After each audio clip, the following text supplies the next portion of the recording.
날마다 솟는 샘물과 함께하는 오늘의 큐티 시간입니다. 3월 11일 토요일 오늘의 말씀은 사무엘상 11장 12절로 15절의 말씀입니다. 백성이 사무엘에게 이르되 사울이 어찌 우리를 다스리겠느냐 한 자가 누구니까 그들을 끌어내소서. 우리가 죽이겠나이다. 사울이 이르되 이날에는 사람을 죽이지 못하리니 여호와께서 오늘 이스라엘 중에 구원을 베푸셨음이니라. 사무엘이 백성에게 이르되 오라, 우리가 길갈로 가서 나라를 새롭게 하자. 모든 백성이 길갈로 가서 거기서 여호와 앞에서 사울을 왕으로 삼고 길갈에서 여호와 앞에 화목제를 드리고 사울과 이스라엘 모든 사람이 거기서 크게 기뻐하니라.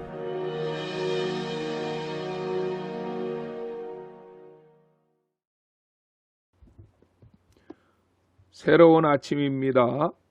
여호와 암모스, 하나님은 용서하시는 분이십니다.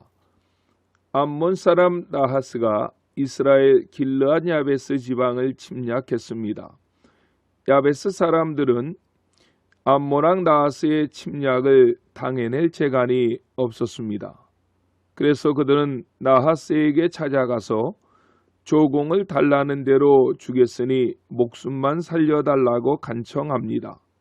하지만 나하스의 대답은 야베스 사람들이 도저히 받아들일 수 없는 끔찍하고 치욕적인 것이었습니다.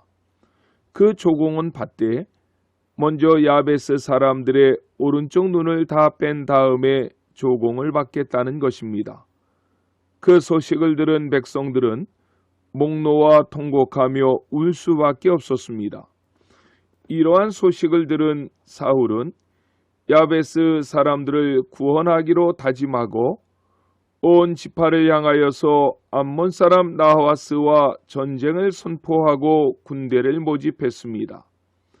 그 결과 33만 명의 군대가 삽시간에 모아졌습니다.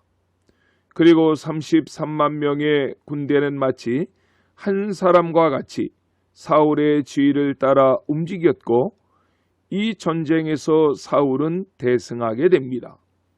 그런데 이 전쟁의 과정과 결과를 깊이 연구해 보면 이것은 사울의 지혜와 능력이 아니었습니다. 모든 일 배후에서 역사하시는 분은 바로 성령 하나님이셨습니다. 하나님의 신으로 크게 감동되어서 나타난 현상들이 여러 곳에서 있었고 하나님의 신으로 크게 감동될 때 구체적으로 나타난 현상들을 살펴보면 세 가지 정도로 이야기할 수 있습니다. 첫 번째로는 사울의 마음 속에서 암몬 사람 나하스와 대항해서 싸워서 이스라엘 사람들을 야베스의 사람들을 구원해내야겠다는 마음이 불같이 타올랐습니다. 그 마음을 주신 분은 성령님이셨습니다. 둘째로 온 백성들이 이 전쟁에 참여해서 야베스 사람들을 구원하겠다는 마음이 백성들 가운데서도 생겨났습니다. 역시 그 마음을 주신 것은 성령 하나님이셨습니다. 셋째로 전쟁의 배후에서 하나님께서 강력하게 역사하심으로 사울의 군대는 대승을 하였다는 것입니다. 이 모든 것은 하나님의 신으로 감동되었던 사울과 이스라엘 백성들에게 나타난 결과였습니다. 하나님의 신으로 감동되어 싸운 이 전쟁은 사울왕의 일생에서도 매우 중요한 전쟁이었습니다. 왜 그런가 하면 이 전쟁은 단지 단순한 전쟁에서의 승리가 아니라 사울의 왕권의 초석을 놓은 전쟁이기 때문에 그렇습니다. 이 전쟁을 계기로 사울은 명실상부한 이스라엘의 초대 왕으로 등극합니다. 이 모든 것이 하나님의 신, 즉 성령의 역사하심으로 진행되고 이루어졌다는 것입니다. 성경은 그것을 본문에서 강조합니다. 본문을 보면 전쟁이 끝난 후에 이스라엘 백성들과 사울이 여호와를 높이는 장면이 두 번 나옵니다. 먼저는 13절에서 사울을 통해서 볼 수 있습니다. 13절 말씀입니다. 사울이 가로되 이날에는 사람을 죽이지 못하리니 여호와께서 오늘날 이스라엘 중에 구원을 베푸셨음이니라. 아멘. 사무엘상 10장에서 미스바에서 이스라엘 초대 왕을 제비 뽑기로 결정할 때 사울이 뽑혔습니다. 이때 많은 이스라엘 백성들은 왕의 만세를 부르면서 사울이 이스라엘 왕으로 뽑힌 것을 기쁨으로 축복했습니다. 그런데 어떤 비류들은 이 사람이 어떻게 우리를 구원하겠느냐 하면서 사울을 멸시합니다. 비웃고 조롱한 것입니다. 그럴 때 사울은 잠잠했다고 성경은 말씀합니다. 그런데 사울을 통해서 암몬 사람 나하스를 물리치고 야베스 사람들을 큰 위기 가운데서 건져내자 많은 백성들이 사울을 왕으로 삼을 것을 크게 기뻐했습니다.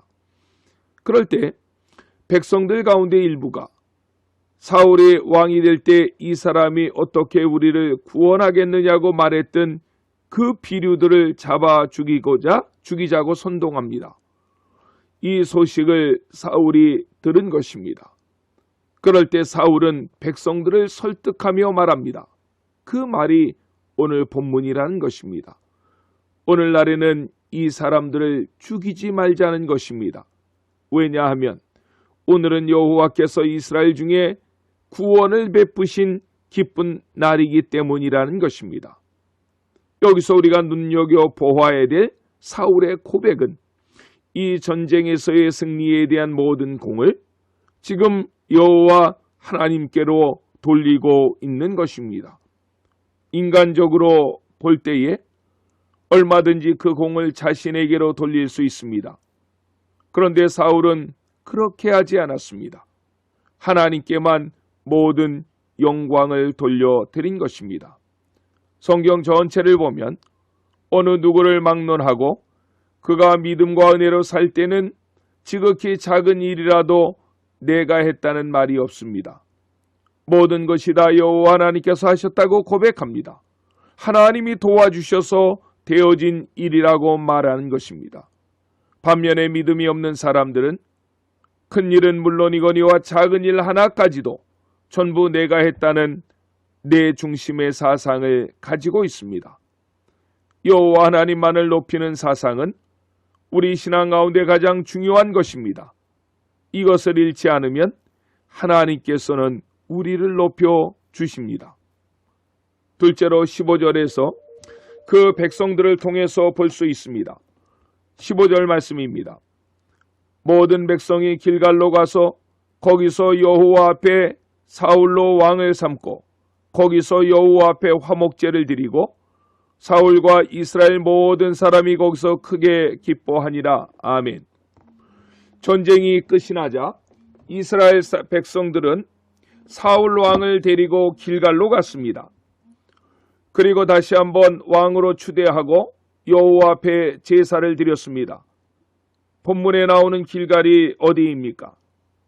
여호수아 4장 5장에 보면 이스라엘 백성들이 요단강을 건너는 사건이 나옵니다. 요단강을 건널 때에 요단강에서 취해낸 돌로 비석을 만들어 세운 곳이 있었습니다. 길갈입니다. 신앙교육을 위함이었습니다. 그리고 그들은 그 길갈에서 할례를 행했습니다. 길갈이란 말은 굴러간다는 뜻입니다. 할례를 통해 애굽의 수치가 굴러가고 새 사람의 복이 임한다는 것입니다. 그 의식이 행해졌던 장소가 바로 길갈입니다. 그런데 백성들이 암몬의 나하스를 물리친 후에 사울을 길갈로 다시 데리고 가서 왕으로 재차 임명하는 것입니다. 그 의미가 무엇입니까? 암몬을 물리친 것은 하나님이 하신 일이라는 것입니다. 마치 요단강이 장작더미처럼 쌓이는 역사를 하나님이 하신 것처럼 말입니다. 뿐만 아니라 이제는 사울을 통해서 이스라엘의 수치는 물러가고 하나님의 복이 임하기를 소원하는 마음으로 이스라엘 백성들은 사울을 길갈로 데리고 가서 다시 한번 왕의 임명식을 거행한 것입니다. 이러한 삶이 은혜에 붙잡힌 사람들의 삶의 모습입니다. 삶의 모든 순간순간에 하나님만을 높여드리고 그 하나님만을 바라보는 것입니다. 그 하나님께 모든 것을 의탁하는 것입니다. 그렇게 살아갈 때에 하나님께서도 우리들의 삶을 높여주십니다. 할렐루야. 주기도로 예배를 마치고 오늘도 주신 말씀을 붙잡고 하나님께 간절히 기도하시겠습니다. 하늘에 계신 우리 아버지, 아버지의 이름을 거룩하게 하시며 아버지의 나라가 오게 하시며 아버지의 뜻이 하늘에서와 같이 땅에서도 이루어지게 하소서. 오늘 우리에게 일용할 양식을 주시고 우리가 우리에게 잘못한 사람을 용서하여 준 것 같이 우리 죄를 용서하여 주시고 우리를 시험에 빠지지 않게 하시고 악에서 구하소서. 나라와 권능과 영광이 영원히 아버지의 것입니다. 아멘.